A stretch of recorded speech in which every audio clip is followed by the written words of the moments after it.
So, here's a letter. Greetings.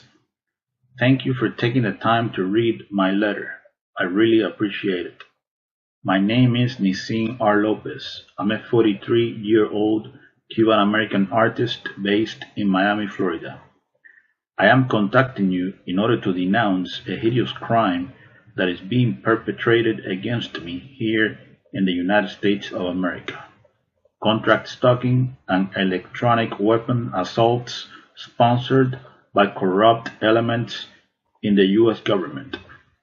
Yes, I am a targeted citizen. I've been experiencing organized harassment sponsored by the authorities since January of 2011.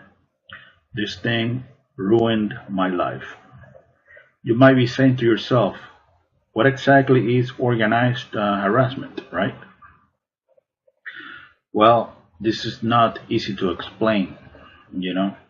One could say that contract stalking is bullying on steroids.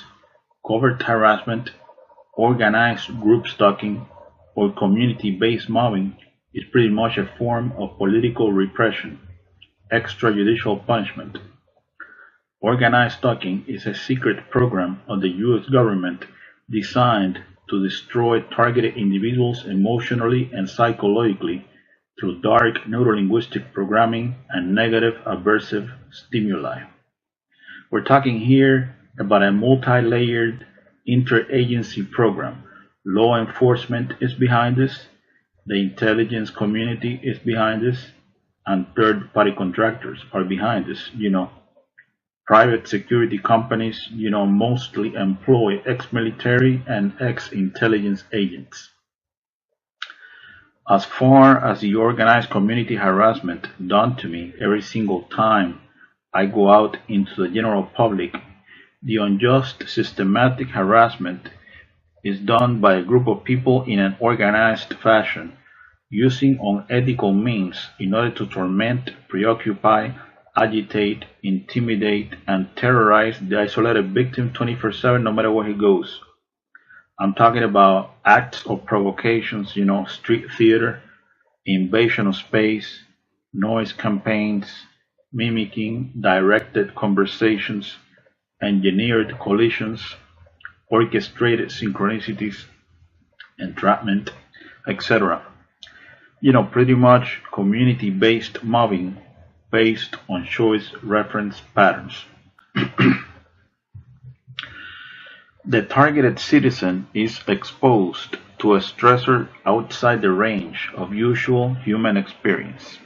He is terrorized 365 days a year, 24/7. He is kept in a state of anxiety and hypervigilance until he finally breaks down after years of indescribable psychological abuse.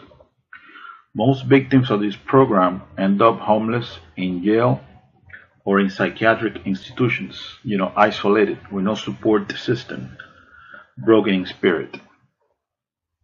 So now, who are the agent provocateurs recruited by the authorities that constantly harass the targeted individual in an organized fashion? Well, they are called surveillance role players. They believe they are patriots and heroes, serving a noble cause. They come from all types of social backgrounds. These mindless automatons are brainwashed into believing that the target is a really bad person, a terrorist, a murderer, or a sex offender, like a rapist or a child molester. We're talking here about a professional character assassination campaign, a clandestine civil military operation. The command station for organized stalking is the fusion centers. We're talking here about Threat Intelligence Consortium. Overall, contract stalking is a secret, illegal, long-term, unconstitutional surveillance program designed to neutralize outspoken, politically incorrect freethinkers that are designated as enemies of the state, even if they are just innocent, harmless, law-abiding citizens that pose no real threat to anyone. Keep in mind that the targeted individual is also subjected to directed energy weapons and other forms of psychological torture. I'm talking about mind control neural weapons, remote neural influencing technology. The human test subject is implanted with highly advanced neuronanotechnology that enables brain-to-computer interface. This secret technology of DARPA flavor enables the handlers to link the target's unique brain signature to their supercomputer. These are some of the things they can do with this technology. This technology enables the handlers to read the target's thoughts verbatim in real time. They can tap into the optical nerve and into the auditory system. They can see what you see and they can hear what you hear. This technology allows the handlers to map out all the target's emotional states, especially negative emotions like sadness, anxiety, fear, anger, etc. They can beam these emotions back into the target anytime. They can even Google your memories. This technology can be used to implant words, phrases, images, and motion pictures into the target's psyche or natural stuff. The idea behind this is to make the target believe that those are his real thoughts when they are not, synthetic telepathy. This technology can be used to control dream cycles and sleep patterns. They can deprive the target of sleep. This technology can be used to control the muscle movement of the target, causing spasms. They can also inflict pain in any part of the body. This technology can be used to sexually manipulate the target. It can make the target feel sexual arousal, or it can sort of turn off the target's sexuality altogether. It can also be used to manipulate the hormones of the target, thus lowering and raising estrogen and testosterone levels in women and men respectively.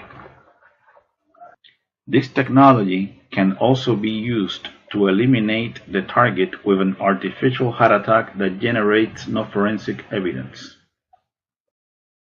Pretty amazing stuff, right?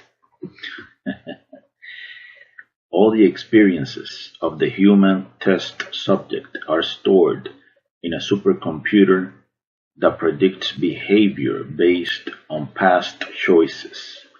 I think the ultimate end of this program is to create a digital clone of the target's brain.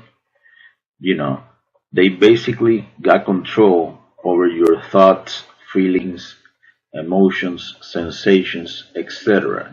Full spectrum dominance. So now, the leader of clandestine operations in the CIA, Elizabeth Kimber, she doesn't know anything about this behavioral modification program. The principal deputy director of national intelligence, Susan M. Gordon, she doesn't know this kind of thing is taking place. The director of the Defense Intelligence Agency, Robert P. Ashley, he doesn't know this is going on. The Assistant Attorney General of the National Security Division, John Charles Demers, of the Department of Justice, he doesn't know this is going on. The director of the FBI's Terrorist Screening Center, Charles H. Cable, he doesn't know this is going on. The Undersecretary of Homeland Security for Intelligence and Analysis, David J. Glove, he doesn't know this is going on. Of course they all know this is going on. The puppet masters behind this personality disintegration program, they will do anything in order to justify a multi-billion-dollar national security, counterterrorism, corporate military intelligence police state complex, multi-billion or multi-trillion, who knows, Think, for example, about how much money has been invested in projects like the brain research through advancing innovative neurotechnologies. This transhumanism agenda is big business. So, let's go ahead and put this into perspective. Conclusion. On one hand, we got heavy, overwhelming, multi-layered, organized community harassment designed to drive a person crazy. Then they got a military technology based on DNA resonance that can be used to push a person over the edge. A perfected breakdown tactic on the human will. You know, this is a humanity 2.0 experiment, no question about it.